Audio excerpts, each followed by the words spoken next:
Aí, garotada, que bom estar com você de novo. A gente tem por objetivo exatamente abrir as portas do futuro para você. É claro que há uma grande quantidade de conteúdo, mas a gente sabe basicamente de cada um deles aquilo que é mais importante, aquilo que você tem que dominar e a partir do que você tem que se preparar para que vá bem em qualquer concurso vestibular, Enem, o que vier pela frente, você vai dominar. Para isso, a gente começa aí com a nossa aula 5 sobre biomas. Portanto, observe lá, você tem na telinha, olha, biomas brasileiros. Por que eu estou falando de biomas brasileiros? Primeiro, o que é bioma?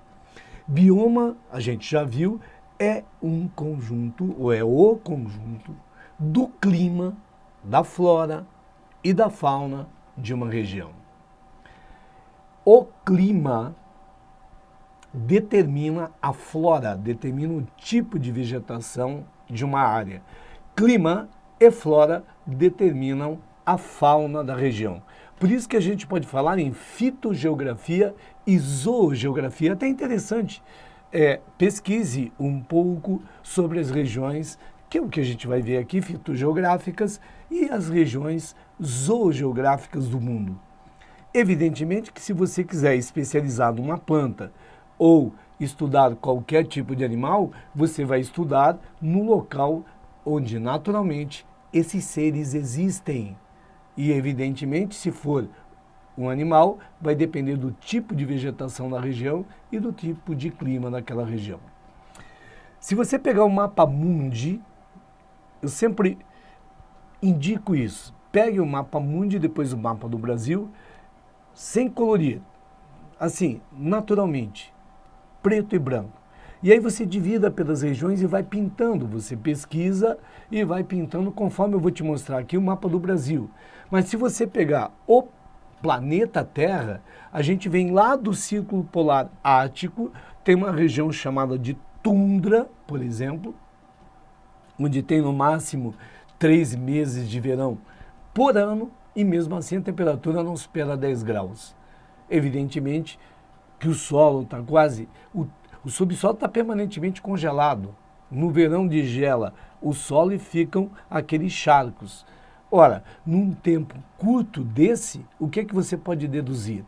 Não há árvores. Todo e qualquer vegetal que aí desenvolva tem um período muito curto de tempo para desenvolver. Evidentemente, serão espécies que têm um ciclo muito curto de vida. E assim, você vai deduzindo sobre cada área. Descendo mais, você pega aquela área, pega lá norte dos Estados Unidos, Canadá, onde a gente tem aqueles grandes pinheiros, né? Aquelas grandes gimnospermas, grandes coníferas, que nós chamamos de floresta boreal ou taiga. Aí depois descendo mais, a gente tem as florestas temperadas, as tropicais, que nós temos exemplos no Brasil, como a floresta amazônica e a Mata Atlântica, e temos regiões de campos, onde tem estepes, savanas e os desertos. O que é que eu peço? Dê uma olhadinha breve nas características gerais dos biomas mundiais, porque normalmente o que se cobra aqui são os biomas brasileiros que a gente passa a trabalhar agora. Tá claro? Então você dá uma olhada lá, porque dependendo de onde você vai fazer uma prova, pode ser que o pessoal dê uma pincelada nos mundiais. Mas, por exemplo, Enem virtualmente cobra sempre os brasileiros. Vamos lá, então? Prestando atenção exatamente o que eu te falei. Você dá uma olhadinha aqui no mapa do Brasil, você vai pintar, separar a área e vai anotar. Se você fizer isso uma vez, você tem aqui, ó, a floresta amazônica, você tem o cerrado, olha como é vizinho da floresta amazônica, você tem a caatinga. Nessa região aqui em cima, você tem a mata de cocais, olha a Mata Atlântica. Aqui no meio da Mata Atlântica, você vai ter um pedacinho que é a mata de araucária. Aí você tem um pantanal, você tem pampa ou hoje chamados de campos sulinos, e acompanhando o litoral tem os manguezais, que tem uma importância econômica muito intensa, porque o mangue é um berçário natural. Se você compromete o mangue, você compromete a pesca lá fora. Quando você for estudar esses biomas, pense sempre no aspecto social, no aspecto econômico, a importância de preservar e que importância econômica tem, porque é exatamente isso que será explorado em qualquer prova da atualidade ao se falar em biomas. Que vão cair? Vão, com certeza. O que você tem é que dominar as características principais. Vamos lá, então? Primeiro, floresta amazônica. Você tem que localizar, a região norte do Brasil. Agora, dê uma olhadinha aqui, quase a metade do território brasileiro. Veja que são quase 50% do território brasileiro correspondentes à floresta amazônica. Mas é evidente, uma das alternativas que tem, aparece o mapa do Brasil, numera cada um desses biomas. Além de você ter que saber alguma informação relevante sobre eles, você tem que saber a localização. Mas fica fácil quando eu falo para você, porque nós nascemos no Brasil. Então, a localização geográfica de cada bioma desse, dificilmente algum de nós, brasileiro, terá dificuldade em indicar. Você não vai marcar a floresta amazônica na Mata Atlântica, e nem vice-versa, ok? Então, primeiro, a localização no mapa do bioma. E depois você viu, naquele primeiro mapa, que a gente tem aí quase a metade do Brasil corresponde à Amazônia. Agora, que informações relevantes a gente tem que ter da Amazônia? Então, vamos lá? Primeiro, chuvas abundantes e regulares. E a temperatura estável, né? Altinha. Outro dado que é importante, grande biodiversidade. A gente tem a maior biodiversidade do planeta aí na região amazônica. Claro que tem a parte brasileira e tem a parte que vai além do Brasil. Biodiversidade, variedade de espécies. Isso significa que nós temos ainda que explorar, que conhecer essas espécies todas, que tipo de substâncias elas produzem e para que servem essas substâncias. Provavelmente, muitos males, muitas doenças que afetam a humanidade, poderemos ainda encontrar a cura em princípios ativos encontrados em plantas da Amazônia. É isso que você tem que pensar. Vamos lá, então? Riqueza de nichos. É claro, se eu tenho grande biodiversidade, eu tenho um número grande de espécies. E eu terei uma grande variedade de nichos, considerando que o nicho é o papel funcional de cada espécie. No entanto, baixa densidade de cada espécie, até em função desse espaço compartilhado. Um dado que você tem que guardar, rápida reciclagem dos nutrientes. O que é que significa isso? Tudo aquilo que morre, até pela umidade e pela temperatura alta, imediatamente é decomposto pelos decompositores e novamente absorvido pelas plantas. Então guarde muito bem que em toda a floresta tropical, como é a Amazônia, como é a Mata Atlântica, a riqueza está na floresta, a riqueza está nas árvores, a riqueza não está no solo, o solo é pobre. Aí você começa a fazer as inferências. Evidentemente que um projeto agrícola na Amazônia não dará certo. Por quê? Porque se eu tirar a vegetação, o solo é arenoso, o solo é pobre.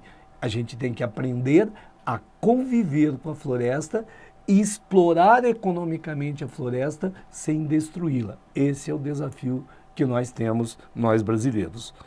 Ora, se a riqueza está na floresta, o solo é pobre, né? Guarde bem, é a maior floresta pluvial do mundo, tem 4 estratos, guarde esse dado que é importante.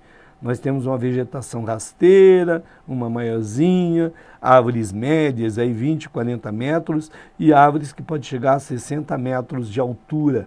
Então nós temos 4 estratos, 4 alturas diferentes de vegetais. As paisagens, veja que não há diferença entre biologia, química, física, geografia, a vida é uma coisa só. Então, muitos assuntos que a gente estuda aqui, você também vai estudar em outras áreas do conhecimento, exatamente por quê? Porque o Enem veio cobrar isso da gente, porque a vida é uma coisa só. Você não vai rotular, não vai colocar em gavetinha o seu conhecimento. Ora, as paisagens da Amazônia são igapós, terrenos baixos quase sempre alagados. A região de várzea, um pouquinho mais alto, mas sujeito a alagamento numa época do ano. Então aqui, evidente, uma vegetação intermediária entre os igapós e as matas de terra firme. Mata de terra firme, locais mais altos, onde as árvores atingem a altura em torno de 60 metros, que é lá o nosso último estrato.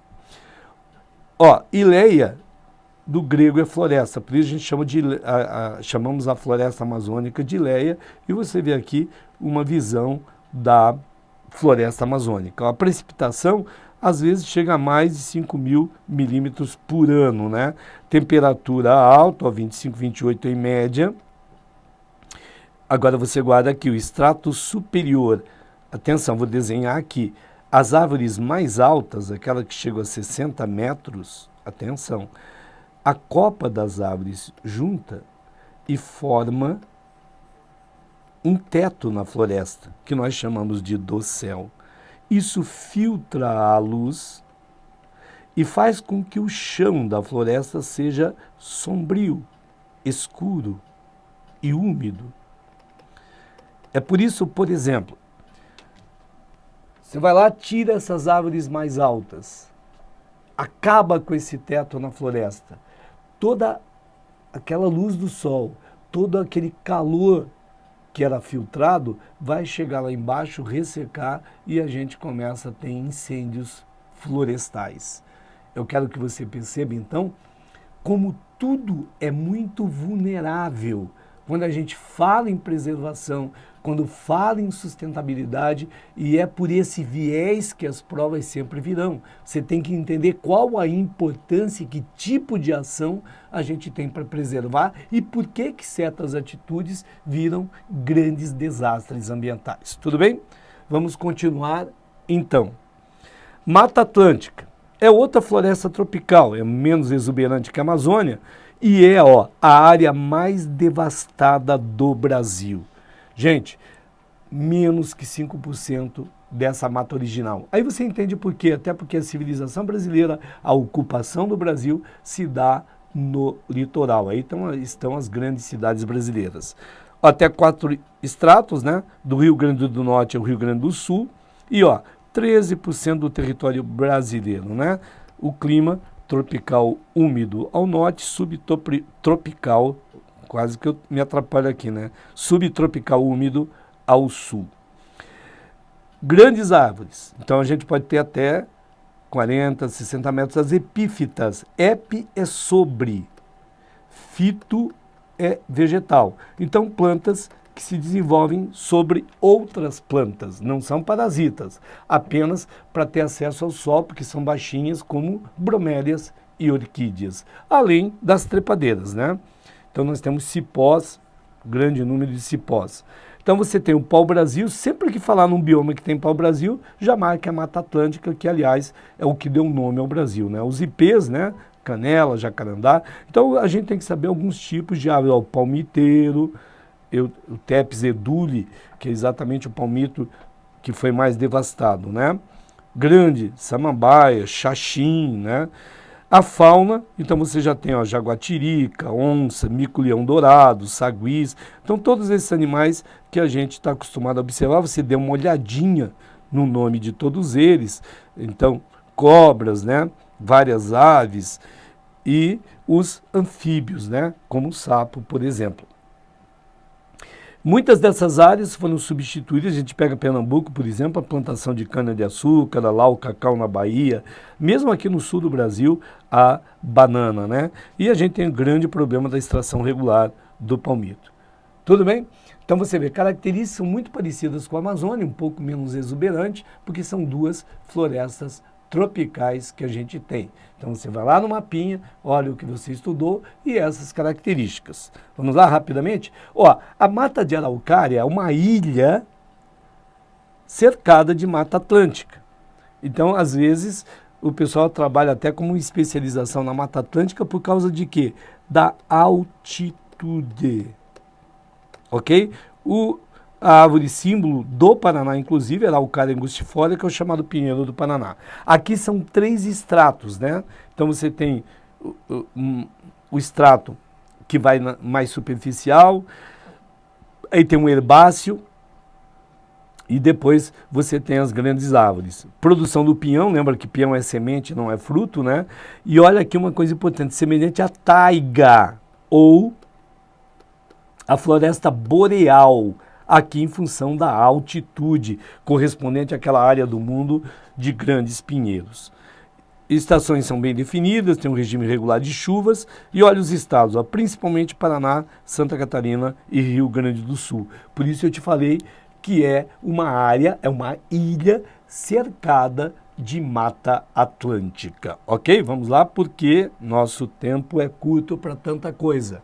Mata de Araucária ainda, aqui você vê uma região típica aqui do sul do Brasil, de regiões altas serranas, onde a gente tem esses 3 estratos, 3 alturas diferentes, a nossa araucária aqui se sobressaindo dessa paisagem, né?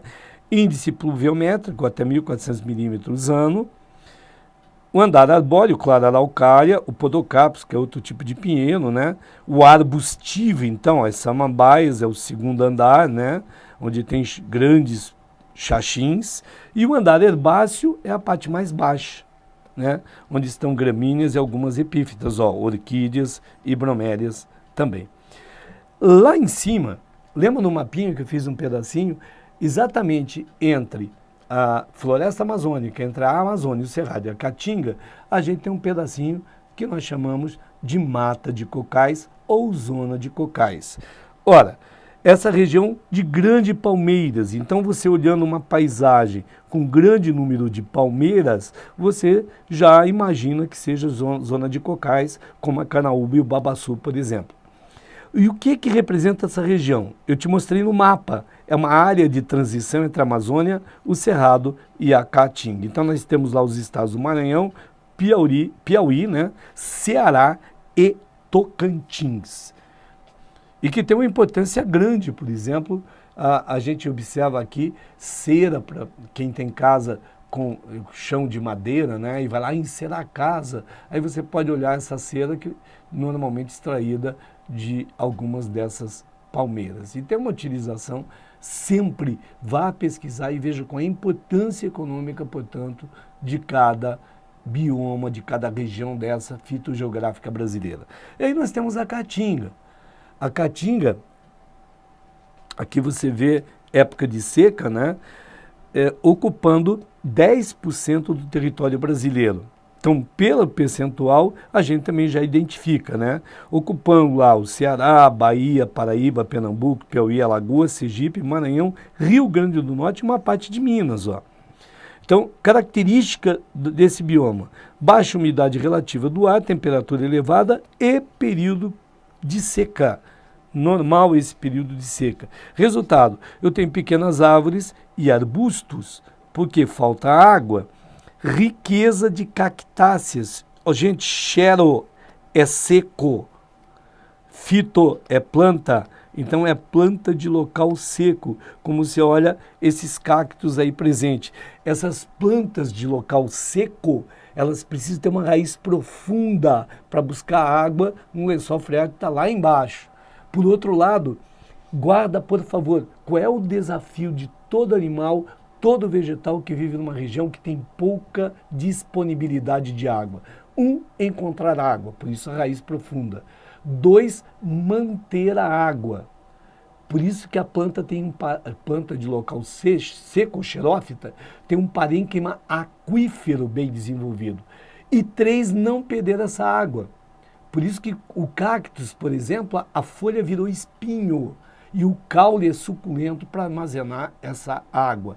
E tem uma cutícula muito grossa para evitar a transpiração e a perda de água para o meio. Então, uma outra coisa que todo mundo cobra é a adaptação de planta xerófita.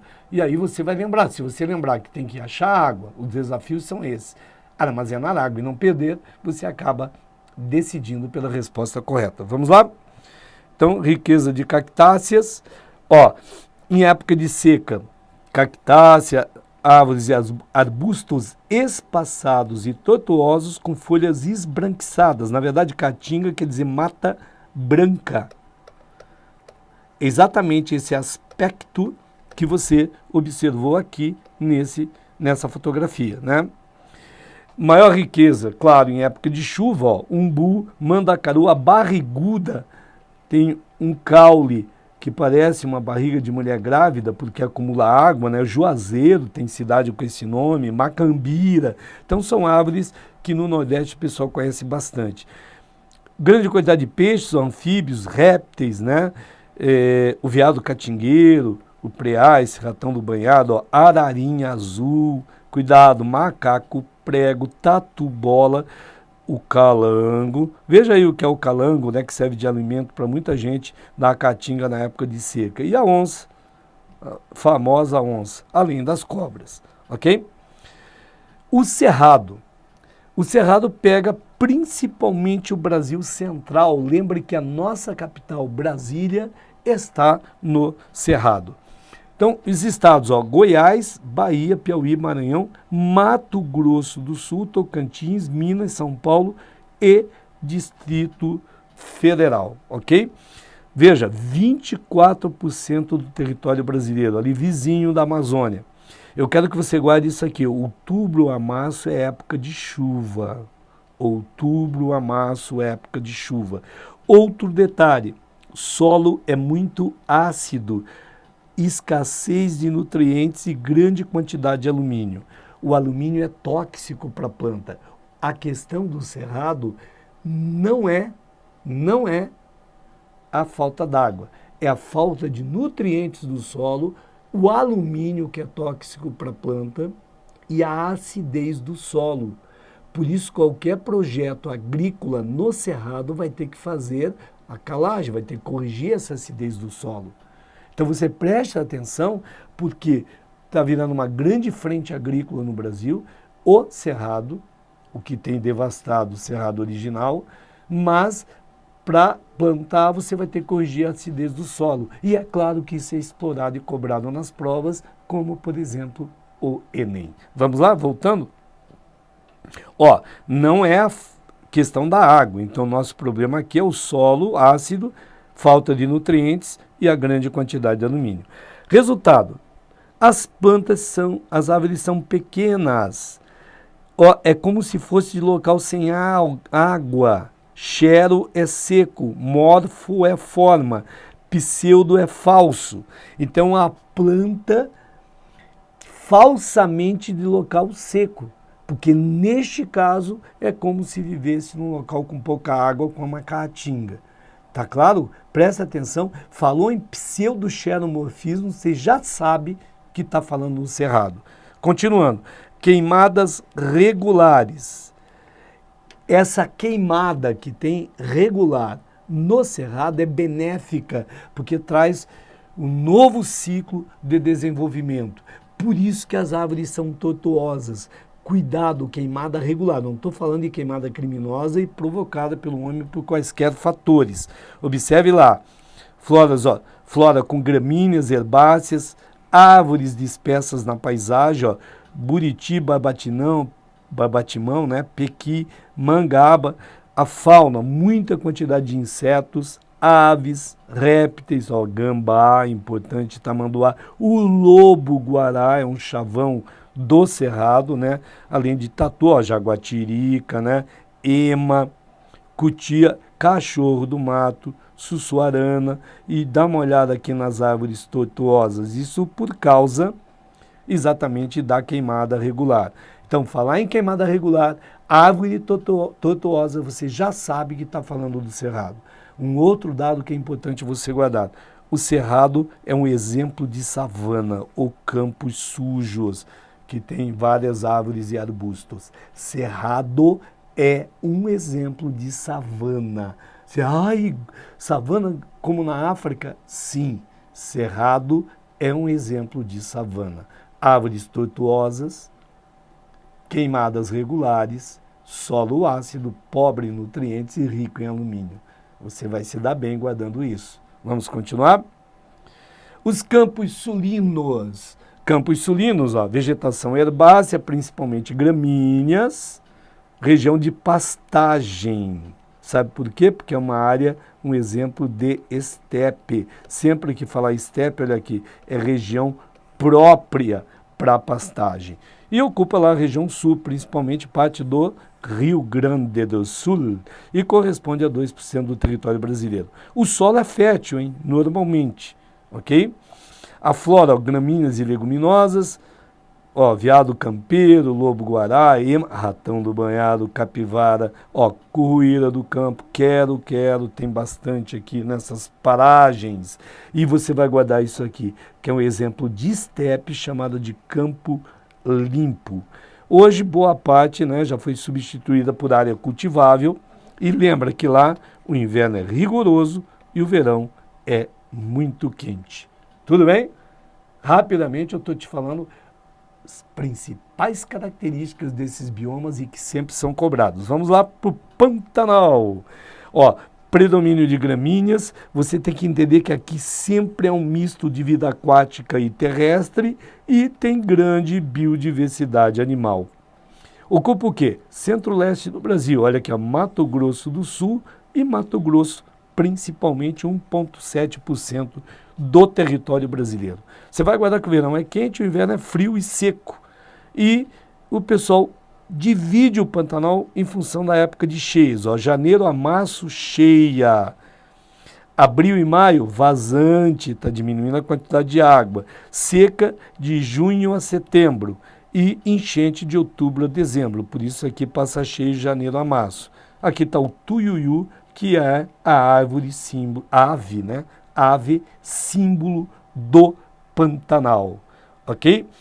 A flora, presença de mosaicismo. O que é isso? Na verdade, você encontra, dentre as árvores do Pantanal, uma mistura de árvore típica da Amazônia, do Cerrado e até da Caatinga. Então, como tem essa mistura na paisagem da região de árvores de vários outros biomas, a gente chama para esse fenômeno de mosaicismo. E é uma característica típica do Pantanal, hein? Cuidado que esse termo usado numa prova identifica Pantanal. Então, várias plantas aquáticas, aguapé, salvinha, muitas gramíneas, arbustos típicos do Cerrado, barriguda que você encontrou lá na Caatinga, mandacaru da Caatinga, uma grande biodiversidade na fauna e muitas aves migratórias e muitos peixes. Essa aqui é a ave que você viu, a ave símbolo do Pantanal, uma bela ave por sinal. E lembra que tem muitas onças, jacaré, sussuarana, capivara, aí tem muitos bugios, as araras e tucanos, e depois, pintado, bagre, piranha no Pantanal, tem bastante, lembra? Surubim, pacuzi, dourado, então peixes, uma riqueza de peixes na região. E por último, eu vou te falar do manguezal, exatamente o manguezal, que é o berçário de muitos peixes que você vai pescar em alto mar. O mangue, região de estuário, onde o quê? Acompanha a costa, onde os rios desembocam no mar. Ok? Característica do manguezal, pouco oxigênio, pode guardar isso aqui que é importante, e muita água no solo. Então, por isso que eu te falei, local de reprodução e criação de animais marinhos. Gente, é fácil você imaginar, se o solo é encharcado, ele é instável. Aí você diz, meu Deus, como é que as árvores vão ficar lá? Elas não caem? Exatamente porque ela tem as raízes chamadas escora, né? Essas raízes são adventícias, elas vêm lá do caule de um galho para abrir um leque para poder sustentar a planta. Você vai ver a fotografia daqui a pouco. Ó. Raízes escora. Como tem pouco oxigênio, elas têm raízes respiratórias. A gente olha sempre no mangue, parecem umas pontas que sobem do solo, são raízes em busca de oxigênio do ar, oxigênio dissolvido no ar, né?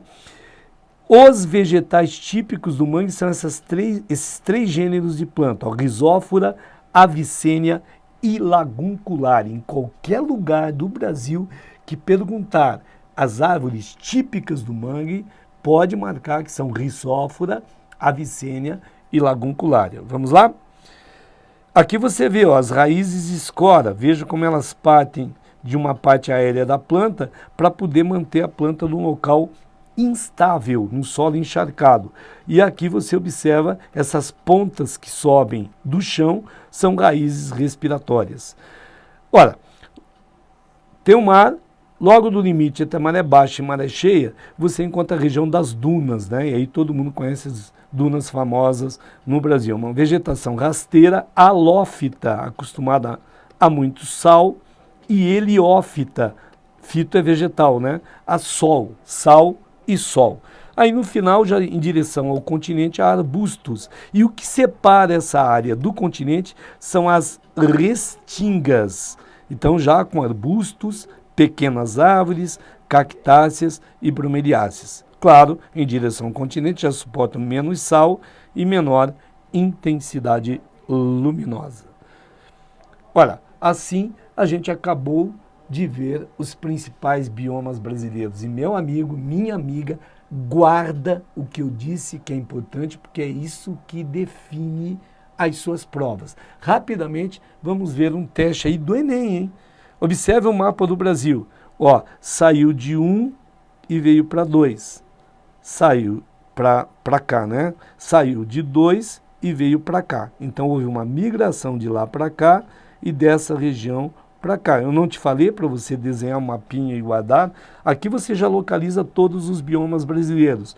Olha aqui aquela mata de cocais que eu te falei entre a Caatinga, o Cerrado e a Amazônia. Mas vamos ver o que diz o Enem. 2 pesquisadores percorrem os trajetos marcados no mapa. A tarefa deles foi analisar os ecossistemas, encontrando problemas, relatar e propor medidas de recuperação. A seguir, são reproduzidos trechos aleatórios extraídos dos relatórios desses 2 pesquisadores. Então vamos lá. 1. Por causa da diminuição drástica das espécies vegetais desse ecossistema, como os pinheiros. Opa, você já sabe que região é essa. A gralha azul também está em processo de extinção. Por quê? Porque ela come o pinhão e ajuda, inclusive, a dispersão, porque ela guarda o pinhão no chão. Então, você já sabe que bioma é esse. 2. Olha aqui, ó, as árvores de troncos tortuosos, casca grossa, para não ser queimada, né? Que predominam nesse ecossistema, estão sendo utilizadas em carvoarias, portanto, destruindo este ecossistema. 3. Das palmeiras que predominam nessa região, podem ser extraídas substâncias importantes para a economia regional. Palmeiras, lembra a região de Palmeiras que eu te falei?